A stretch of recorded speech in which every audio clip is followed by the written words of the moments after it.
everybody. So back on the podcast, we have Dr. Mike Israetel. How you doing, Mike? Good. Thanks for having me on, Dave. Yeah, for sure. So we last spoke, I want to say it was like right before I started working with Steve Hall. So we'll dive into that a little bit as well. But we started working together back in October. And since then, I obviously see you continue to produce more and more content and all of that. And I'd say in the last, I don't know, few years even, like Renaissance Periodization has really blown up, and you seem to branch out more with who you talk to. Like I've seen you have, the podcast with Doug Magnoli, a few of those, and then with Cassim, even Joel Seedman and all of that. And I'm just wondering if and even Greg Doucette, right? So it's some people who, I think it gets you more exposure, obviously, but it also gets different viewpoints out there. And I think that debate is good. Do you find that was something that you had to almost force yourself to do a little bit with some people who you maybe disagree with your views, or was it just kind of a natural, like, I like to debate, I like to see these different viewpoints? I love to debate. There was no forcing at all. I have to regularly force myself not to debate people. So that was just opening up the floodgates a little bit.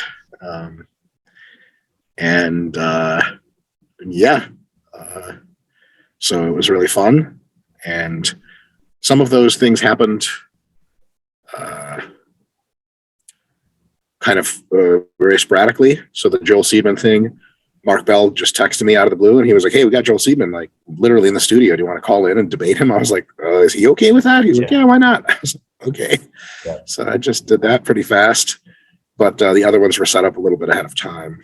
And mostly the way these things happen is, I'll say some things on the internet to have some of my views pretty public and, about training and things like that. And then these other folks have views about training that are difficult for people to reconcile, maybe because they're irreconcilable. And so, most people have a pretty decent grasp of intuitive philosophy, and they sort of think, well, if one person that's, saying one thing and another person saying another thing, we can't all be necessarily correct to the same degree, or at least applied to the same space, the identical problems. So maybe one of these folks is more correct than the other, or at the very least, we will learn a lot more nuance about the issue if both of them seem fairly, in the know. Yep. And people kind of ask for it. So I never really go after anybody. I'm not like messaging people and be like, "Let's get a debate going." I don't know if I've ever done that. But people will message, RP, and they'll message Revive, and they'll comment, say, "Hey, you should talk to XYZ person." We did have to go after Greg, get him to debate me, because he was not interested in debating anybody who had an insufficiently large YouTube presence, because he was exclusively interested in raising his brand awareness. Right. So finally we got Omar Isuf. It's big enough for him, and he hosted the debate.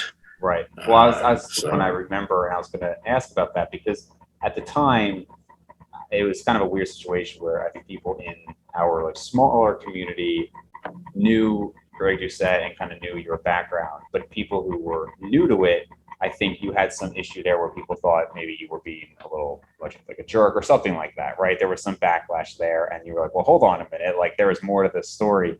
So, and It seems like you guys have since had good interactions, but that's what I was going to ask is, do you find that you have to temper yourself at times, given that it's a public forum and some people are maybe new to your views? I would imagine the answer is yes. Like there's probably an initial thought of whatever direct thing you would want to say. And in some of these situations with such a large audience, you do have to temper what you say.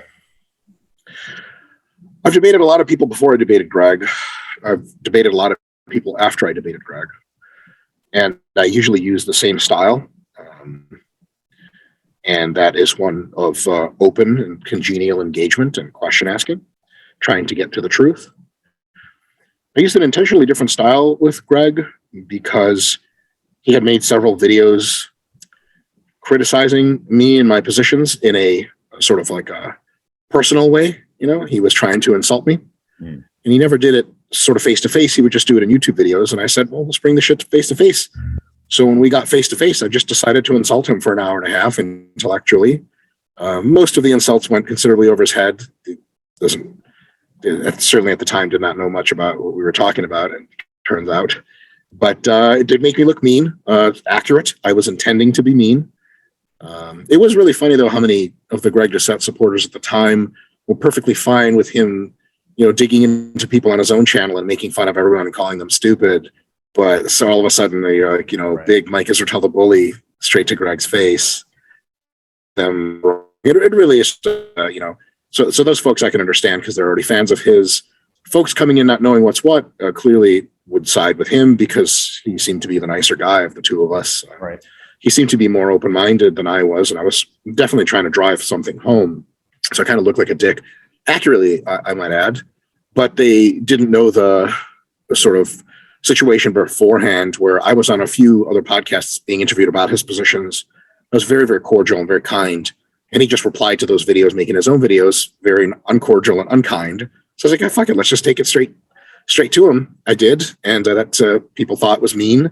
Anyone who was up on the history had a very different opinion of that discussion. Yeah, sure. They thought that Greg had it coming, and I mean, on the technical points, I think I probably was at least 10-1 in my favor. So that was cool, but it turns out people just didn't like the mean guy thing. Sure. And so from then on, I figured, if I'm going to be going after people that I think are saying things that are significantly false, then I had better do it in the arguing to convince style, which I actually have videos about. And that is a style in which I'm just let people explain their position, and I ask them pointed questions, and that eventually, if the position is false, they get into holes they can't dig themselves out of, and that makes them look like they don't know things. And in fact, they don't. So, and if they can explain their position very well and find a grain of truth, I'm always into being like, yeah, that's actually a really good point. So Well, that's my preferred method of discussion. Sure. Like on the intellectual side of things, because I think you are seen as one of the intellectuals in the space. And I know this is people who are just here to learn about muscle gain, it's maybe a little off topic for them, but I do think people consider you as one of the intellectuals in the space. And I think at least I saw somebody post about it recently. I believe it was a recent post of yours that you were talking about the evidence with IQ. And I believe you said that at one point you scored low on these tests, right? Were you diagnosed with ADHD? Am I thinking this is an accurate post? Correct. Yeah. Which is really interesting when most of the research does show that IQ is a good measure of general intelligence and is a pretty sound test, despite some people arguing with that. But am I correct that you were saying you were actually scoring low on these tests until you figured out how to kind of sort out the ADHD? Yeah, until I was properly medicated, I was scoring very low. But it depends on how the test was administered. If the test was, and when the test was administered verbally with no time limit, and I had some time to think, I was scoring above the genius cutoff. When the test was time pressure test, I was scoring just slightly above mentally retarded, and which is, by the way, a technical diagnosis. Yeah. So that was fun, and that's actually when my parents. So those tests were administered by a child psychologist, and so you were young. I was 14 years old, and that's when they realized. And they did some follow-up tests that were like, yeah, your son meets every criteria for having a profound lack of attention span.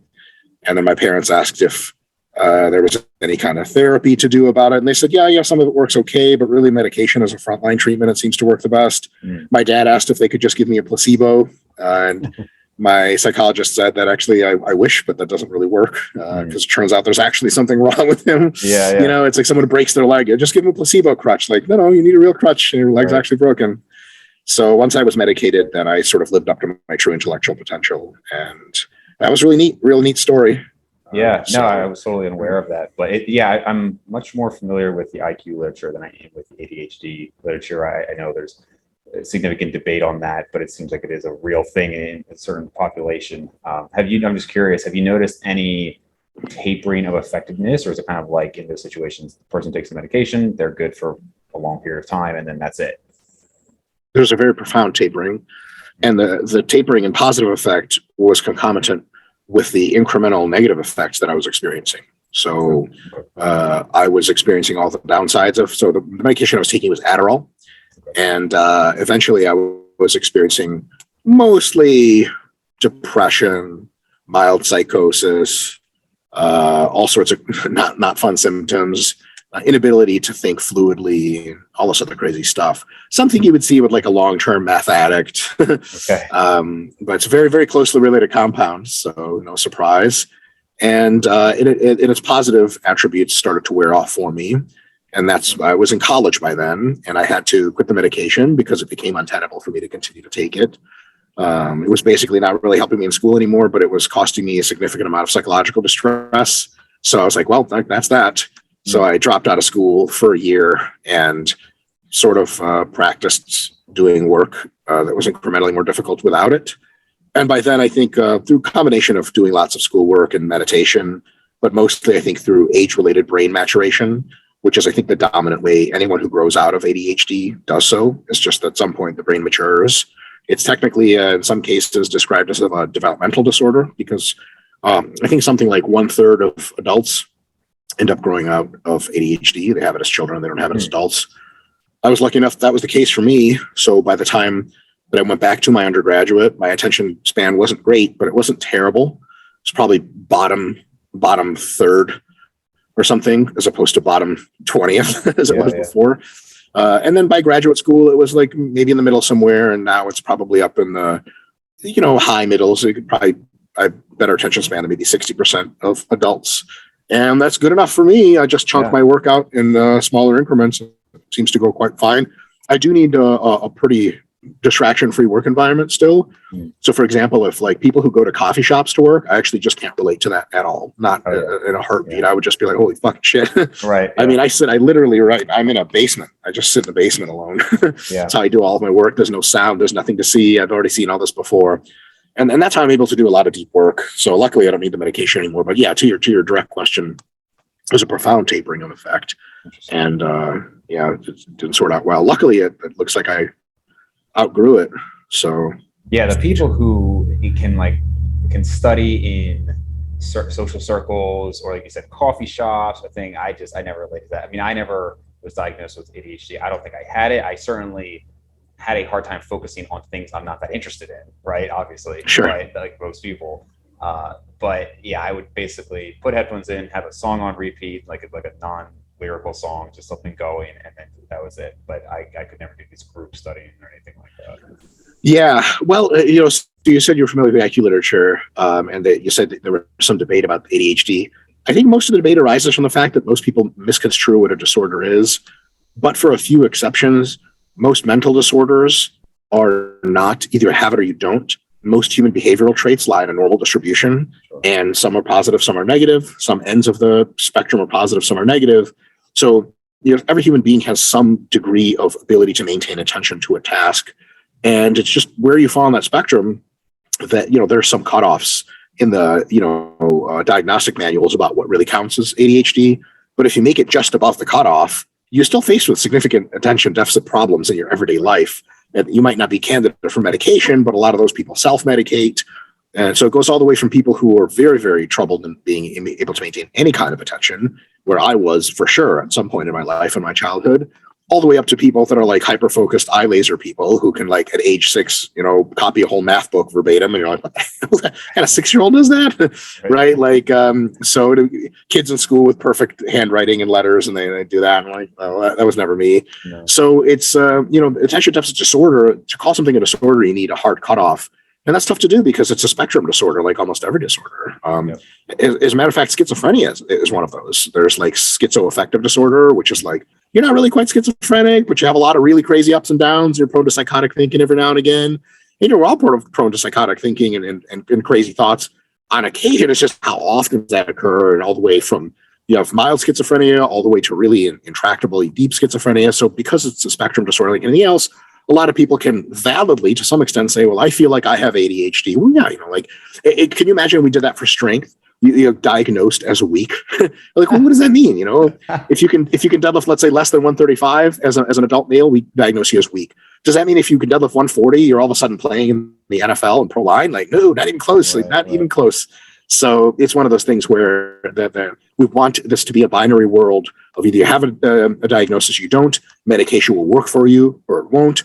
like college kids take Adderall because it helps everyone focus. Yeah. It's just that some kids just don't need it. And some kids really, really need it. And you have to find out, where the individual lies and see what combination of psychotherapy and medication and sort of self-therapy is best for that person to just have a better time in life. Yeah, no, for sure. So a related topic that I think most of the audience would find interesting, and depending on how much you're willing to go into it. So obviously, at some point years ago, you went the enhanced route, and you're pretty open about it. Sure. Do you feel like the cons of it, and that could be physical or mental, I mean, obviously there are some psychological effects as well. Just a few. Yeah. Are they different than you expected, or would today's Mike maybe debate Mike 5 years ago and say, hey, your thoughts on this are wrong, I've experienced XYZ that you didn't think was going to happen, if that makes sense?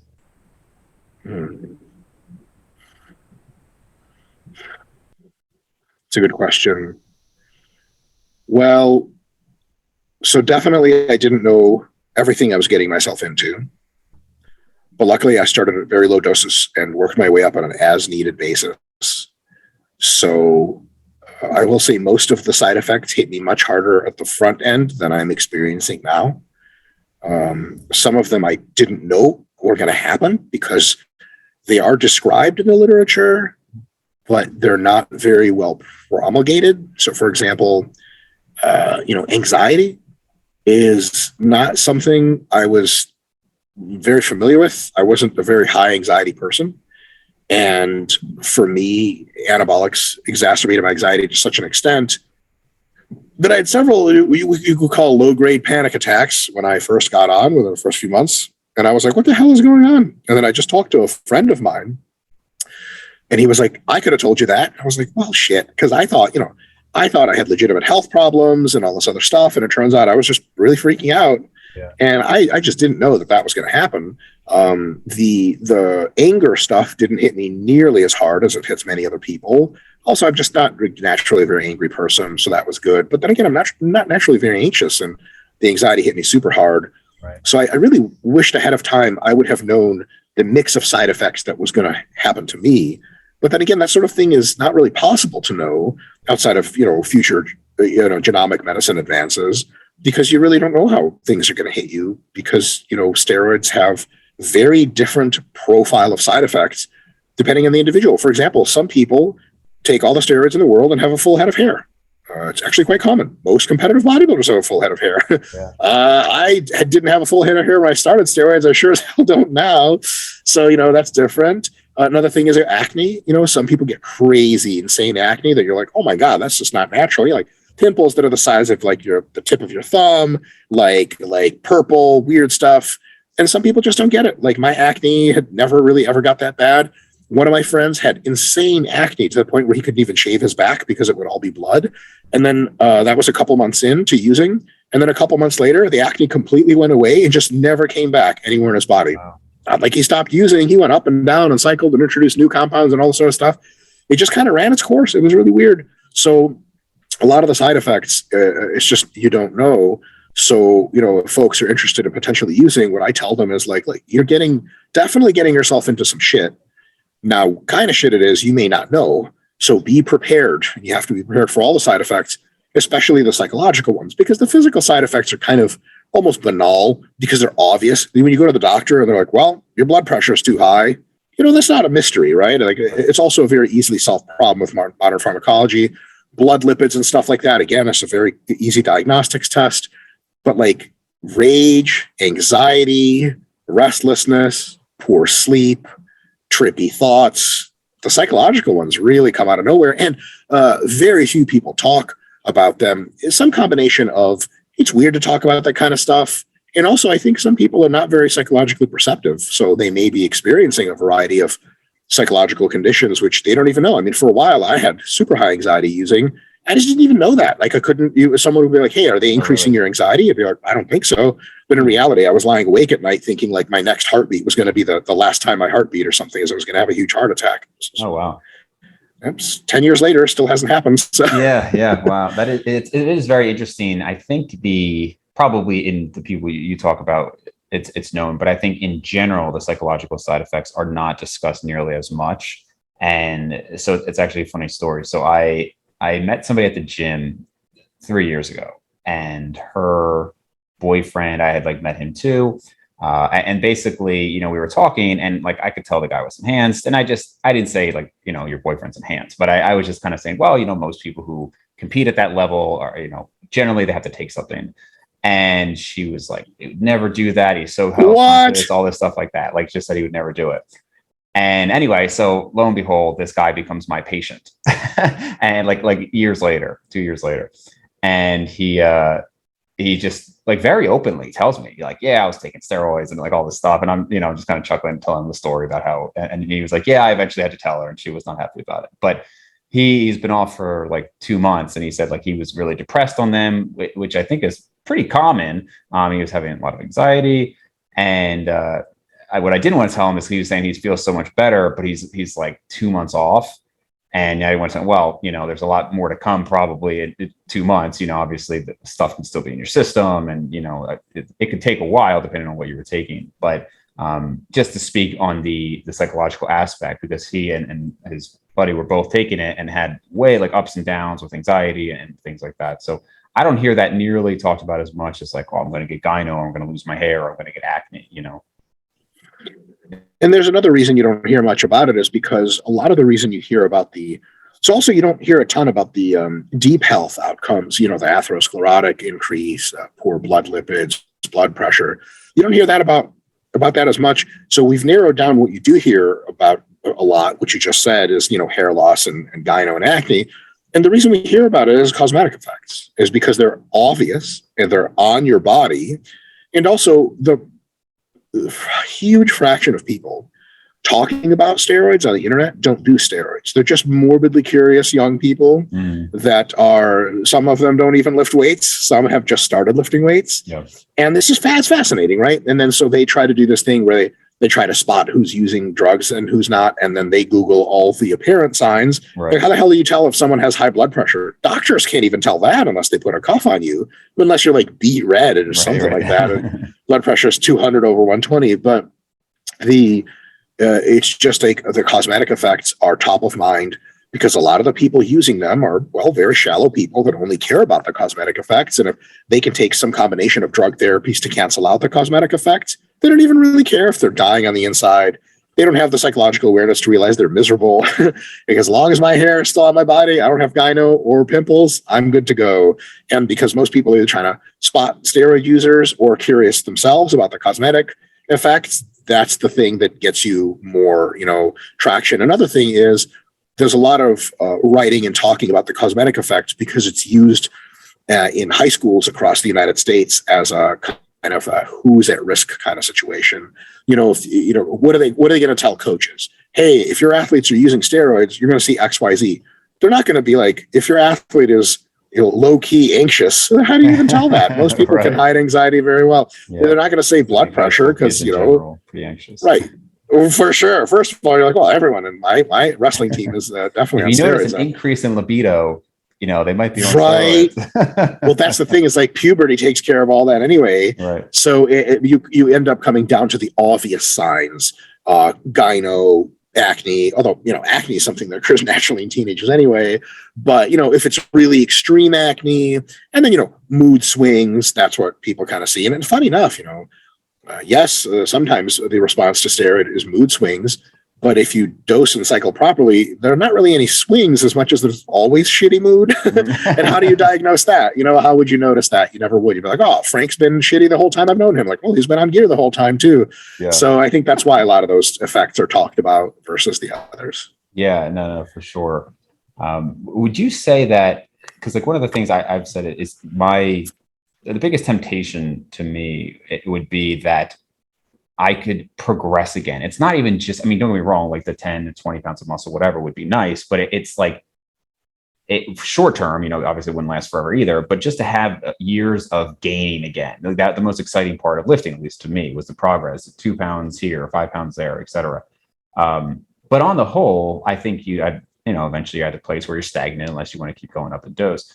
Do you think if you were to survey, 100 people who are enhanced, 100 people who are not, that there would be differences in happiness or satisfaction? Or do you feel like it just, because to me, I feel like there probably would not be, because I feel like ultimately you take the stuff, but you're still maybe unsatisfied. Yes, you're happy that maybe your arms are bigger, but maybe you're more critical of other things. I'm just curious, like if the end goal is to be more satisfied with one's physique, is it actually achieving that?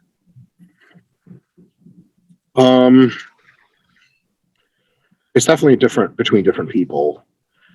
Some people get stuck on the hedonic treadmill real hard and they can't get off. And anytime they consider becoming satisfied, their brain reminds them of the fact that, well, now's the new normal. So you just more, and you'll never be happy. That's definitely true for some people.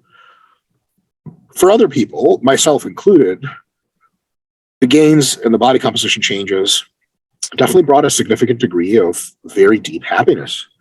And that's traded off with the fact that I was pharmacologically unable to experience much happiness at the time when I was seeing these gains. Yeah. I would have, like my natty brain to have lived in that body for a little bit.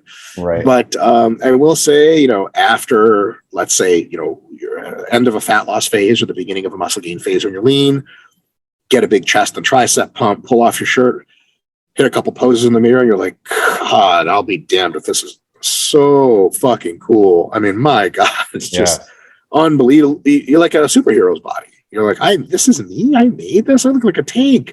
It's neat. It's really neat. And I made sure, when I started using, I was already an adult human being capable of quite a bit of foresight.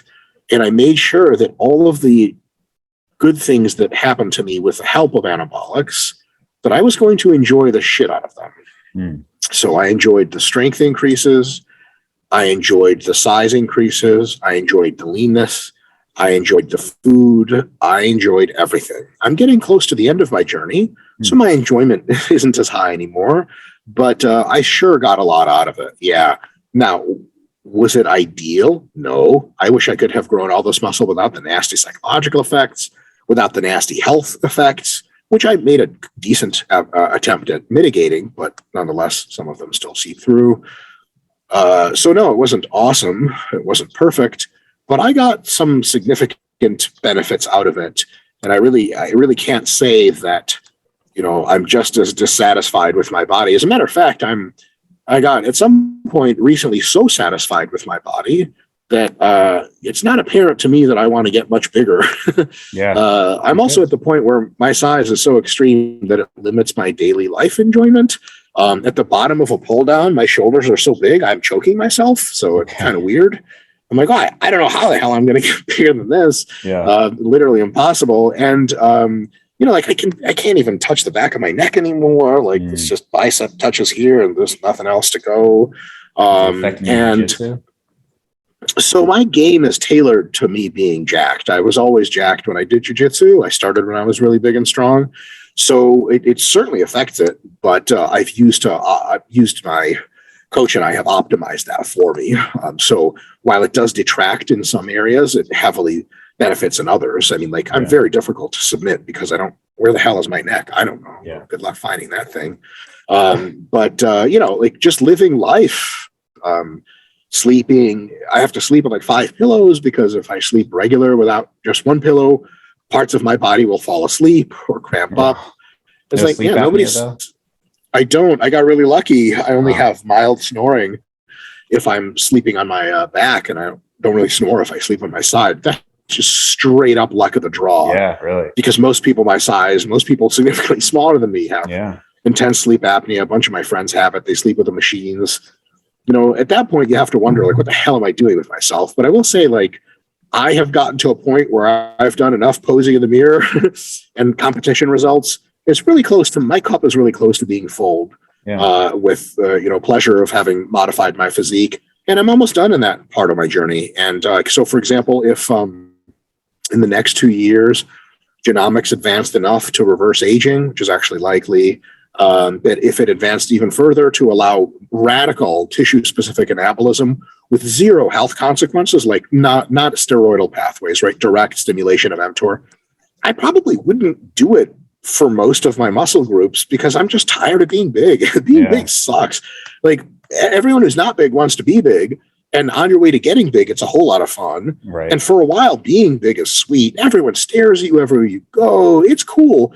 But for me, that whole ego thing is just, it fills up. So I'm kind of over it. I kind of, anytime I'm walking in a tank top onto a plane, everyone's looking at me like that. And I'm kind of at the point where I just kind of want to blend in. I've had enough of being a freak. But that's the thing is, I wouldn't be able to say that unless I lived it out. It's like someone who travels the world a lot says, "Oh, I love living back home again." You're like, "Shut up! I wish I could say that." I've never seen any part of the world. So. Yeah, no, I this is certainly a flawed analogy, but just what comes to mind is there's studies showing that people with kids are no happier than people without kids, right? And yet it's all these parents, oh, it's the best thing in my life and all this stuff. And I think while that average might be true, certainly there are people out there who are much happier because they always wanted to be a parent and now they are a parent. And if they were not a parent, it would really be upsetting for them. And some people really do not want to have kids, probably should not have kids. And if they were stuck with a kid, it would make them depressed or whatever in their life. So I'm sure it's relative to the person. And maybe for somebody like you, it's like, hey, if I didn't get to maximize my potential here, it would actually be less satisfying, right? 100%. I love the kid analogy because even by itself, I think everything you said is true. And that kind of at a glance comparison of two groups is really does a disservice to the question because, there are also demonstrably people who have never had kids. They tried and they couldn't do it and they're heartbroken forever. They die heartbroken. Yeah. Like, you mean to tell me that, averages do not apply necessarily to individuals. Yeah. And you have to look at it on an individual basis. And I think there's a spectrum of how much people want children, ranging all the way from I would pay good money to never have them around me, all the way through, same. It's cool living life without kids, cool living life with them, all the way to I want 15 children around me at all times. I love them. Yeah. And that really does depend on the person. And if you say, well, the average person is just as happy without kids as with kids, sweet, you're fine to me, the average person. Well, that's a statistical fiction, right? And that average person does really exist somehow, but that person is, I think, maybe a third of the population. Yeah. The other third would rather not have children. The other third would want to have plenty of children. So it really is, how will steroids affect me, or will I be happy if I get bigger? I think if getting bigger is something you really deeply wanted, and then your experience with getting bigger aligns with what you thought it was going to be like, then, like, I always had this idea that I wanted to be so big as to kind of run out of space on my body. I'm 5'6", 250. I'm kind of there. It's sweet, and I've had enough of it. Yeah. It's like, at this point, I'm like, the equivalent of like, you really wanted a Lamborghini, and now you have to go to the grocery store in your Lamborghini. You're like, I hate driving this thing. It's cool to go fast, but I don't want to pull into a Walmart parking lot. It's annoying. The thing can't clear anything above a 3-inch thing. Like, get out of here. Give me a pickup truck or something. So at the end of the day, it really is individual specific, and that there's tons of nuance there. Yeah. And just as a final point, we do kind of function in hierarchies, right? And so if you're in the fitness zone and like you're in the fitness world, it's probably important to you. So like, I wouldn't say, regardless of what size you are or what your physique is, you're going to be equally happy. Like, I am genuinely more satisfied with my physique at 195 than 10 years ago when I was 170. Right. And it's not going to happen, but if I had the same body fat at 215, I do genuinely feel like I would be more satisfied. Right. So it's just more to that point of what does that individual desire? And it is probably a little bit trite to just say, well, it's all in your head and you could be happy regardless. Like, sure, some people do obsess about it way too much, no doubt. But I do think there's something to be said for going after what's important in your own world.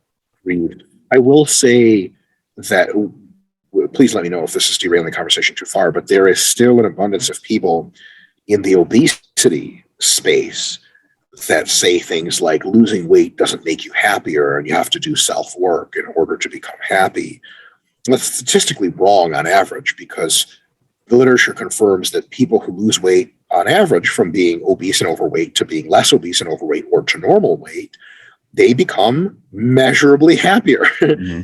It's just not night and day it's like a really strong effect, but it's not like if you're clinically depressed and you just get into amazing shape, you might just now be like on the low end of normal. Yeah. But you won't be the happiest person in the world, and no one won't solve all of your problems. But and for some people, it doesn't help at all. For some people, it's even worse because introverts. You take an introverted female who is not very interested in public displays of sexuality, but is currently obese. She loses weight, and then every idiot starts hitting on her, and she's like, terrible, net negative. Those people are definitely there, but the majority of people who lose weight do experience marked increases in life satisfaction, especially if they keep the weight off.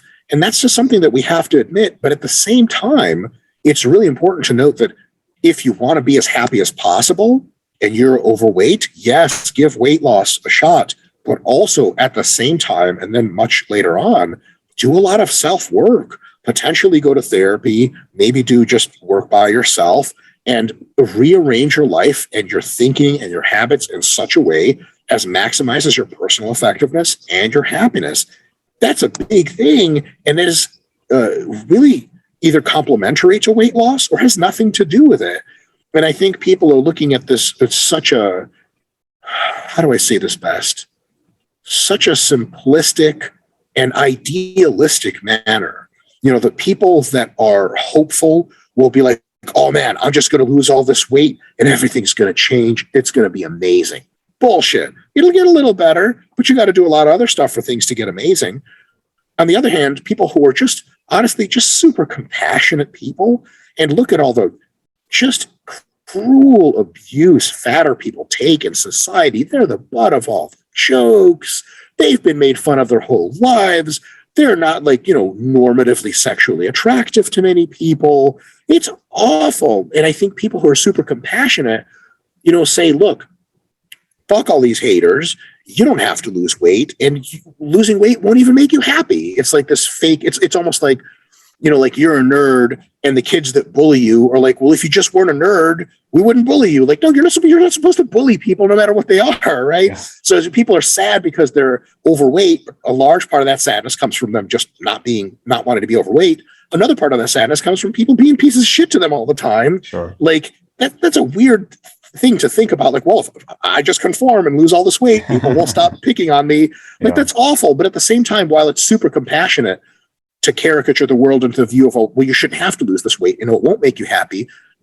The reality is nuanced. The reality is, for many people, probably most, losing a good amount of weight will make them happier, but that doesn't close the loop, and it doesn't excuse the abuse they get from other people for when they were overweight. So it's in reality a little bit more complicated. And I didn't say a lot more complicated, just a little. Yeah. It's just that for many people, even a little more complicated is a bridge too far, and they're not interested in crossing it. So they're either one of the good guys and say, well, I health at every size and fat people can do it wrong, or they're one of the bad guys and shut up and lose weight, baddie. It's just a willpower problem. Right. And the truth largely gets lost somewhere in the middle. Yeah, I definitely say try to live in reality there. It's very nice to say, well, it's only what's on the inside. Looks don't matter. Body type doesn't matter. Money doesn't matter. But, it's not the advice I would give to somebody if I'm actually trying to practically improve their earnest life. Advice. Right. Is that something you give advice to, like, someone who doesn't really have any problems and is age 13 and they're looking at you with wide eyes? Like, how does the world work? You're like, nah, money doesn't matter, kid. Like, that's not true. Right. But, if you think money is everything, then you're going to be in a really dark place at some point with tons of money. And look at how many celebrities end up committing suicide. They have all the money in the world. Like, that certainly something is missed in that regard. And at the end of the day, I think the advice generally is like, think for yourself, take care of number one, make sure you are surrounding yourself with people and with habits and with lifestyle choices that are building some version of you and building some world around you that will eventually, now and in the future, be a foundation for the kind of life you want to live. And that may mean you do some complex things like simultaneously working on your inner self and losing weight and or gaining weight. And there's not really any wrong answers there. It's what is effective in your life, which is something the best, most qualified person to do that is yourself. And the second best is a really good therapist. So, it's not, banal life advice that you can put on the back of a coffee cup, just be yourself. Like, does that mean we never train and try to improve? Like, that's nonsense. What does that mean? Like, can you imagine the advice of, I remember getting this advice when I was young and interested in female attention. They're like, just be yourself. Like, you have no idea how obscene and politically incorrect my mind is. I can never take that advice. I will go to jail or something. Just tell that girl what you think about her. Like, really? For real? For real? No, please. We could do better than that. Yeah. No, it's funny. I mean, this is now totally tangenting, but I have a number of patients who are therapists, social workers, like psychotherapists, whatever. And it seems like post-COVID, that it's like shockingly rampant how many people are trying to get therapy and are not able to get therapy. It's, I guess, I mean, that makes sense post-COVID, but yeah, it's just interesting. And I know like access to it can be difficult, and there's different things online now. See advertisements for like BetterHelp, like all online things, but it's just interesting how, and again, I don't know if this is one of those situations where sometimes you're just reporting more of it, but when I hear the statistics on depression and anxiety and mental health issues, even especially like college students, but even older, it's shocking to me. Like some survey was like, a third of college students said that they had thought about killing themselves. I mean, just like rampant, especially post-COVID. COVID did a number. I think one of the most underrated effects of COVID, or underappreciated is another positive word, maybe underdiscussed, was that humans are even more social animals than dogs. And most dogs, if you have a group full of people, a group of people in one room of the house and your dog is sitting, if you move the group of people to another room, the dog almost always comes along and sits with them. People are even more social than that. People are really, really social animals. And if you isolate people from each other, oh my God, you have to be prepared for a lot of psychosocial distress. And simultaneously, not only are you isolating people, you're saying when you do interact with people, you have to see people more as like vectors of disease and less like people you can be around and hug and stuff like that. And that's tough, man. Like, think about all the people to whom going to the bar with their friends and even meeting random strangers is like a great uplifting part of their life.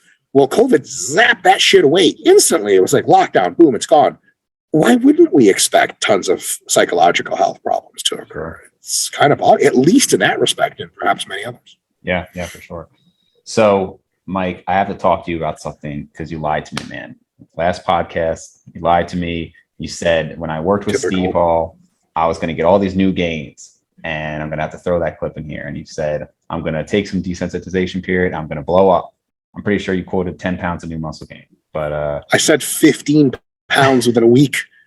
So Steve and I worked together for 6 months, and I put out a whole video on it. Steve and I did a whole podcast afterwards, and I continue to be a fan of Steve. So, but we both kind of agreed, at least in the time period that we had, which was 6 months, we didn't really see any progress. Meaning, I was like 195, I had cut down to 180, and then he and I bulked me back up to 195, and we compared pictures, skin folds, measurements, strength, I mean, everything. And it was more or less identical across the board, which, some people were like, oh, this is, how could that be after, doing all of these things, like, twice the volume you were doing and twice the meals and all that. But I just say, look, like, I've been training for 18 years, I mean, what can we really expect? Now, to me, it was fun, right? I mean, I've obviously read about your methods and their methods plenty, but to really have, the coach say, this is what you're doing week in, week out,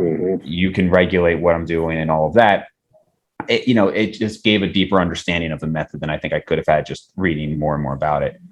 Two, it was great to break it up because I literally was doing the same routine for 2 years, and I just go in, I do the same thing. It was very boring after a while. So it was just fun. And I think 3, it also taught me that, like, hey, I can have more novelty in my training. And even though it personally didn't net me anything, I just find it more fun to not literally do the exact same exercise for the exact same weight, for the exact same sets and reps years in a row.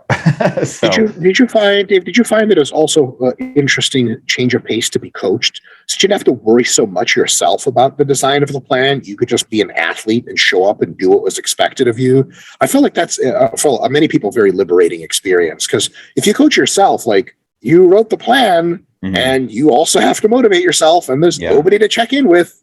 But if you have a coach who says, do this, you got to show up and perform. Yeah. I wouldn't say it made me like less concerned about it, because my concerns over, do I have the perfect program, probably stopped around year 8 or 9, thankfully. Right. It wasn't like, Okay. That's good. Some people never get over that. Right. But I mean, I told Steve, like, he would send like a weekly check-in, and I looked forward to it. Like, he'd send like a video, and I would watch it, and like, it was just fun to talk with somebody like-minded about the training I'm doing. And so I'd say the biggest difference was that new motivation. Now, obviously over 6 months, that faded a little bit of like, okay, well, I'm not really seeing the results, and I wouldn't tell somebody, well, I was going to say, I wouldn't tell somebody to get coaching just for the motivation, but that's because I'm thinking of somebody like myself who would be doing it anyway. But if it's the motivation to do it versus not doing it, absolutely hire a coach, right? I mean, that's probably why most people actually do hire coaches, right? Because they're not doing it without it. So I guess I just wanted to hear, like, there's no answer here. It's not even really a question, but more just thoughts on like, hey, we went from 3 meals a day to 5, intermittent fasting to eating all day, 3 times a week. I think I already said 3 times a week training to 5, and probably double the volume. And my theory is just like, and I said this very clearly on the video, I said, look, I'm not saying that what I do now with less volume and all this stuff would get me to the end result optimally. But now that I'm more or less there, I just think you're just banging against that genetic ceiling, and you can try all this other stuff, but it's still, you can't change that ceiling, assuming it's an actual ceiling. You know what I mean? I know exactly what you mean. I've coached many people through my career, and choose my words carefully. Some of the most bittersweet coaching experiences were people in their, so you've been training for 18 years, sort of in a similar place to these folks. They just got there differently. These are people that were training quite hard for about 5 years, and they were getting into their late 50s, and they wanted to become very muscular, and nothing I knew worked. And we tried a lot of stuff. And, they hire you, you're supposed to be smart, you're a top coach or whatever, and they're pouring work into this program and dedication. And they get a pound of muscle out of it after a year or nothing. Mm-hmm. And to me, I didn't like to be involved in that sort of thing for any longer than I had to be, because I wasn't going to take people's money any further than after I knew they had hit their essentially genetic ceiling, taking age into account. Right.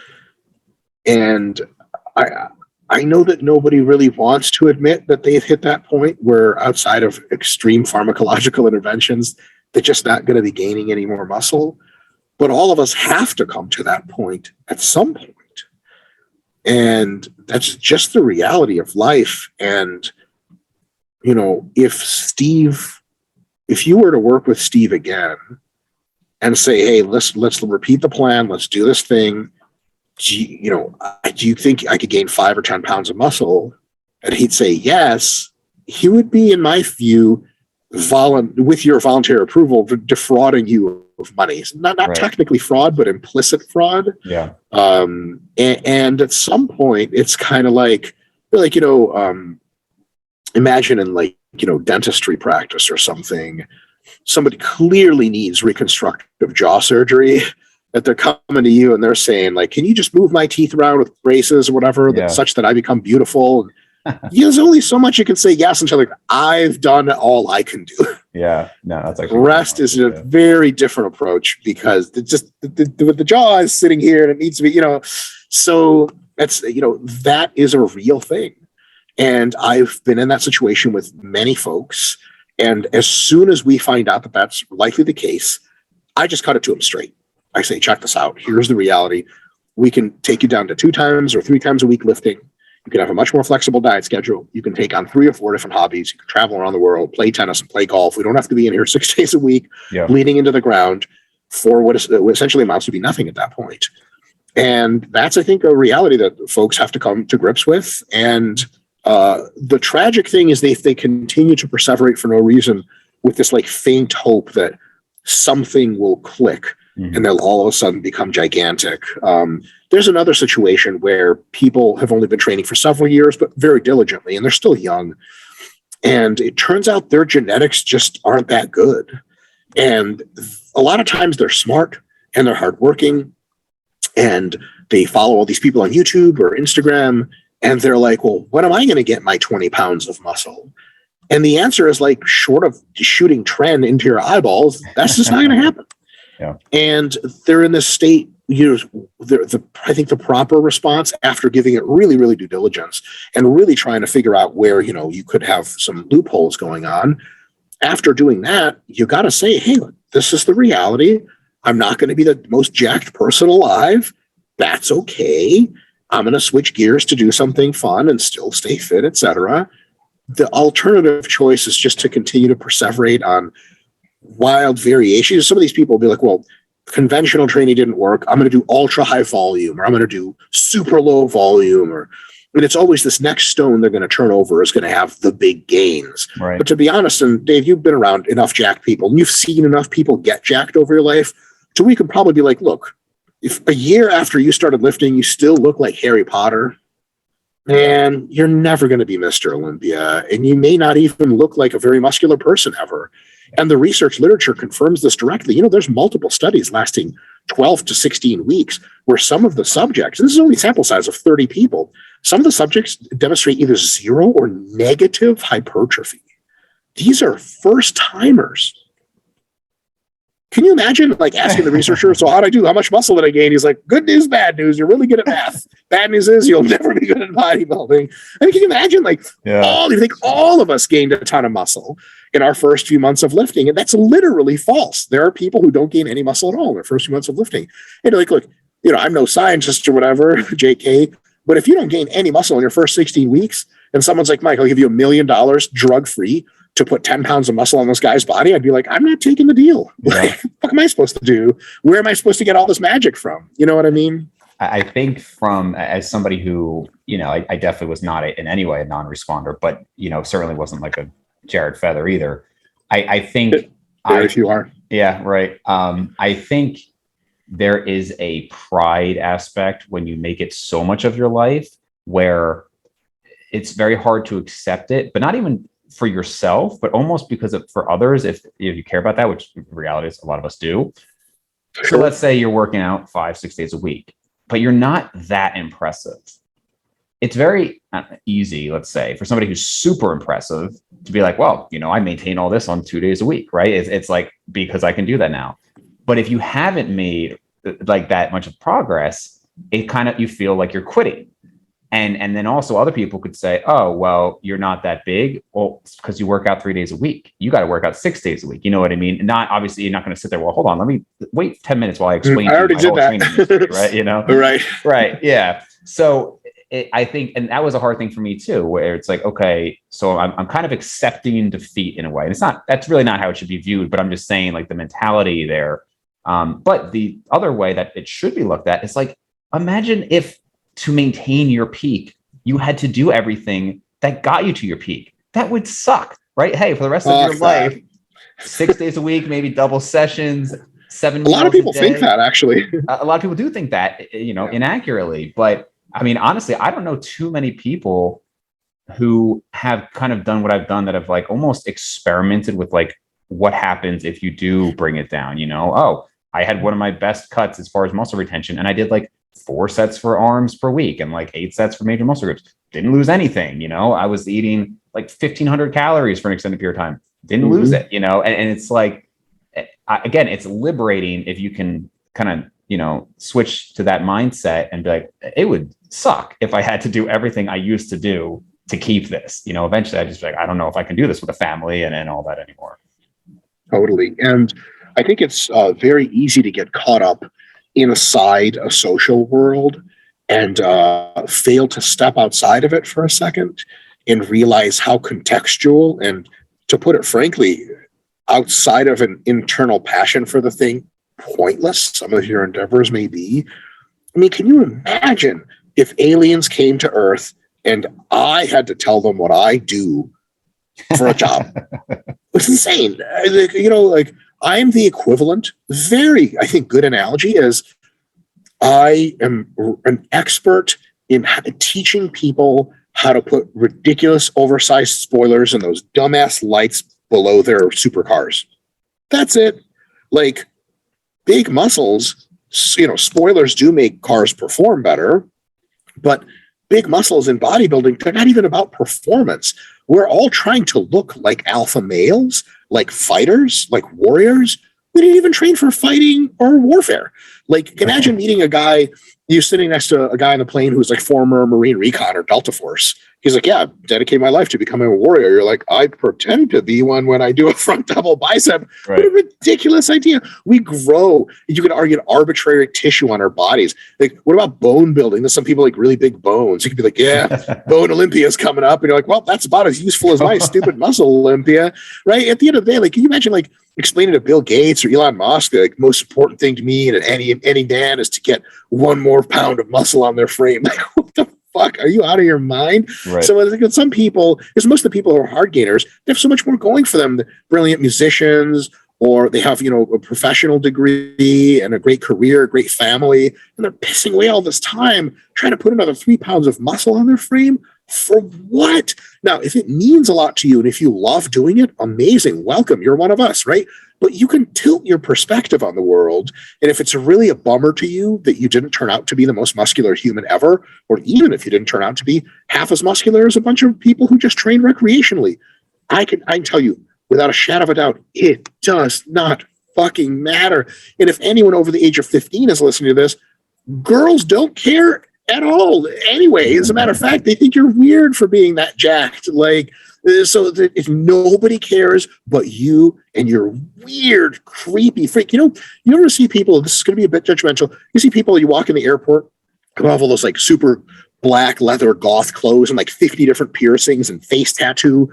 Bro, that's us, except we're literally damaging our health to do that. Like, right. What kind of crazy shit? So anytime you think like, man, I got to get big, like, no, you don't, not even close, not even a little bit. You can be nothing to do with fitness. Just be relatively healthy enough to live your great life and have your hobbies. That's all you need to do. So anytime people get really caught up in like, oh shit, this hypertrophy didn't work out, I'm a failure. A failure? What? We're a clown fucking sport. What are you talking about?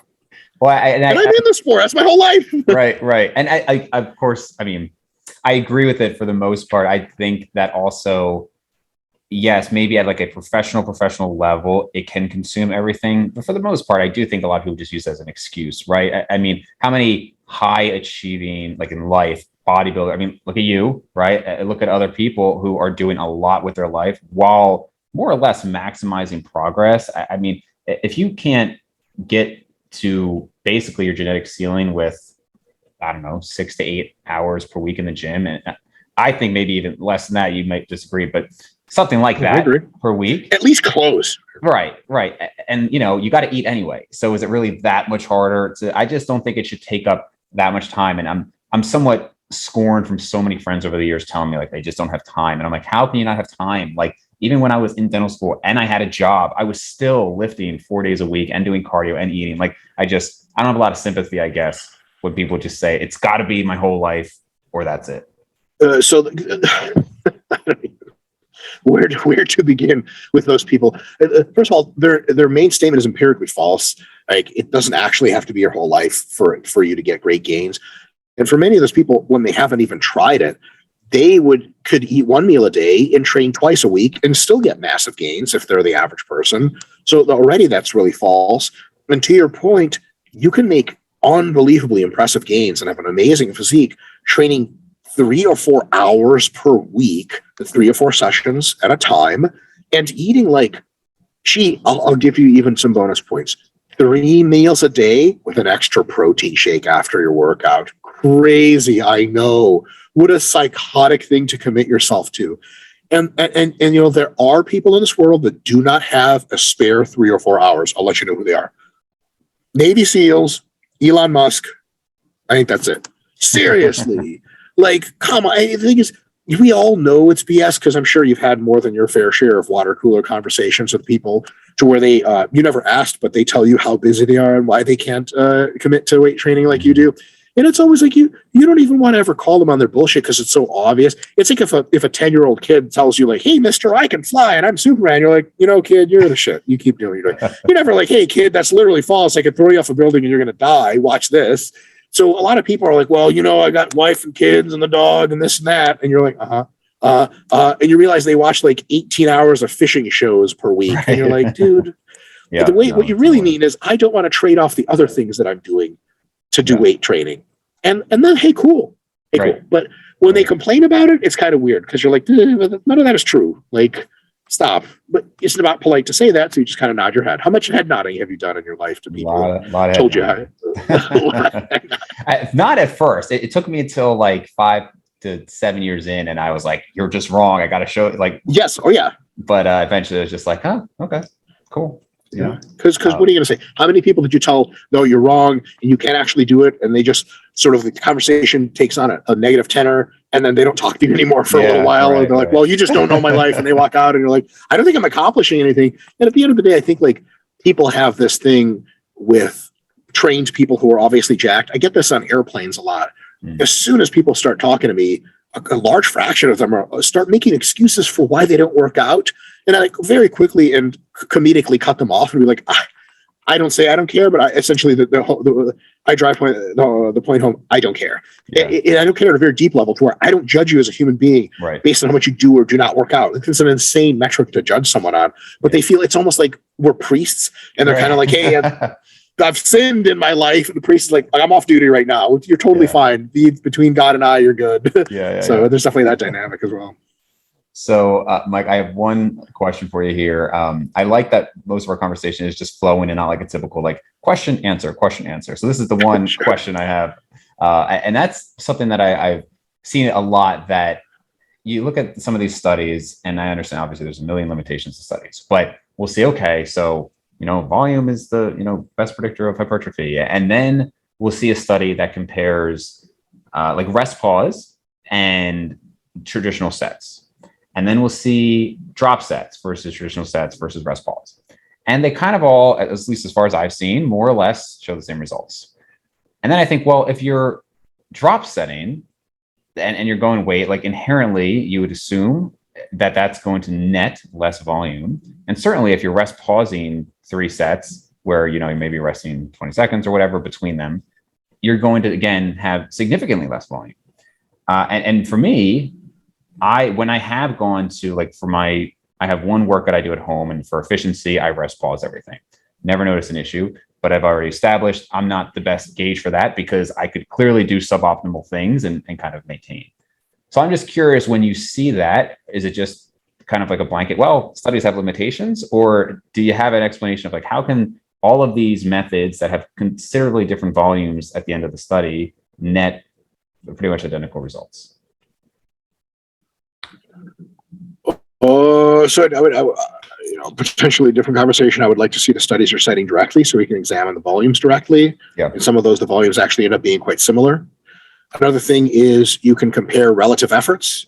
So for example, if in a non-rest pause situation, you did 3 sets of 10 and you approached failure 3 times, in a rest pause situation, you essentially approached failure 6 times during that same amount of volume or even less volume. The average relative effort, how much went into the workout, was much higher for the rest. Rest pauses are brutal. They're like, I would rather not be doing these, but here I am. So you kind of get like the effective reps kind of. Effective reps concept, but it's not a mystical concept. You're putting out, you're recruiting faster fibers more significantly. You're doing fewer what are called lead-in reps and more reps that are close to failure, more effective reps or relatively more effective reps. You're also end up creating a whole lot more metabolites, which have been study after study directly mechanistically tied to growth. So like, if you do straight sets and someone's like, how's the burn? You're like, I don't know, 2 reps at the end, I got to burn. Rest pause. So how's the burn? You're like, I'm going to throw up now. I can't talk. That's how bad the burn is. At the end of the day, there seems to be this thing where what grows muscles the most is locally very difficult things. Proximity to failure, amount of work that is close to failure, high degree of metabolites. Or you don't have to do that. You could just surmount insanely high tension. Like sets of 5 will also grow tons of muscle, but that you physically feel them ripping your muscles apart while you're doing them. And it's sort of like there's a certain amount of hard work / discomfort that you can spread out in any way you like, but the total sum of that, close to failure metabolite or far from failure ultra heavy, any combination of those that lead to the same amount of misery generally lead, if you're training intelligently, it's a choose your misery, right? It's kind of like, who's going to get bigger? A person that has 2 helpings of chicken and 1 helping of mashed potatoes, or 2 helpings of mashed potatoes and 1 helping of chicken, whatever, like back to front, who's going to get bigger? Well, if the helpings of mashed potato and the chickens are the same calories, actually both people are going to get the same size. And as long as they're both meeting their protein targets minimally, which we assume one chicken guy is also from other meals of the day, you're going to see almost no difference. Yeah. Well, of course, it's the same amount of food. So, volume compared on a straight mathematical relationship isn't as predictive of growth as the number of hard sets. Yeah. And when you get into the definition of what a hard set really is, you learn that there is something like a hard set, but there's also counting it as the number of approaches very close to failure. You can even do it mathematically as the amount of area under the curve of metabolite generated, area under the curve of tension produced by the requisite fibers. And you can produce a ton of tension and very low metabolites, or you can produce less tension and a shitload of metabolites. Either way, depending on what pathway you use, that hypertrophy result is rather the same. And I'll bring this back around to ask that person, hey, what's easier, 3 sets of 10 straight or 1 mega drop set? And they're like, man, I don't know. They both different kinds of suck. Yeah. Hey, well, there you go. Yeah. It's, same amount of growth, roughly speaking. Yeah, no, I agree. To me, and you're right, there are some studies that do show very similar volume, but I know I've seen some that do show significantly different volume. But I agree. I really don't. I think total volume is just overly simplified. And that it's funny, that workout I do, it's basically like a DC style rest pause. So, if they say 15 breaths, in my experience, it's about 40 seconds. Mentally, that workout sucks. It's my fastest workout, but it's like, it's just because it feels like 1 set, even though it's really like 3, it's like going into that. And I'm just like, all right, I need to get ready because this isn't just a 10 rep. Yes. This is like 30 reps and I'm just torturing myself for like 4 minutes.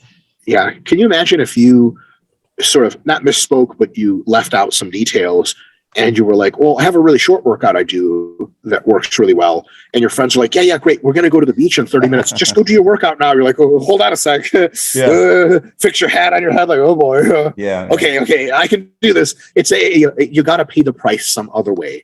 It's almost similar to when people talk about anabolic steroids. They say, well, if you're taking steroids, then you don't have to train as hard and you get the same results. And then they say, well, if you're taking steroids, you can train harder and get even better results. Well, both of those are true because they're kind of summative effects and they potentiate each other. So just the same way, you can do easier sets on average because if you measure the hardness of a set on how many of the reps feel miserable. If you're doing a straight set of 10, the only last 3 or 4 feel miserable, right? The first couple are just kind of just grooving, right? Can you imagine if you could get amazing muscle growth with only the first 5 reps of a set of 10? Oh my God, it would be unbelievable. I would stop every time at 5 and be like, easy, easy work. Yeah. And the thing is, if you count, how difficult the reps are, how much metabolite they secrete, how much faster fiber recruitment they initiate, what you end up doing is saying, how much hardness did I experience in this workout? If it's 3 sets of 10, 15 reps of hardness. If it's a crazy 15 rep drop set, 15 reps of hardness. That is similar to the effective reps concept, which has a little bit of a limit, but it does have that bit of truth there where, because the effective reps concept makes a few more claims about how that happens, but there's some metabolite effects, there's this and that. And at the end of the day, you say, well, now hold on a second, we can do sets of 5, just heavy. Well, then you have to deal with the misery if all the reps are still very hard. Yeah. So how hard your workout is locally to the muscle is still what causes muscle growth. And that way you can do a lot of sets and only part of them are hard, or you can do fewer sets and they're brutal as shit. There are some stimulus and fatigue dynamics that are interesting. There is a way to get optimal, especially per muscle group and per individual. Some muscles just are not conducive to one or the other, so you have to choose wisely. Like, how do you do a drop set for back? I don't know. I still haven't figured it out. After, bent row, you're going to bent row again after 30 seconds. No way. Your lower back's going to give out. It's never going to work. But tricep extensions, amazing, super easy. So at the end of the day, volume equivalency has to mean volume of difficult work that's challenging. At the end of the day, the drop set stuff and the straight set stuff, if you do an equivalency on difficult volume, it's about the same.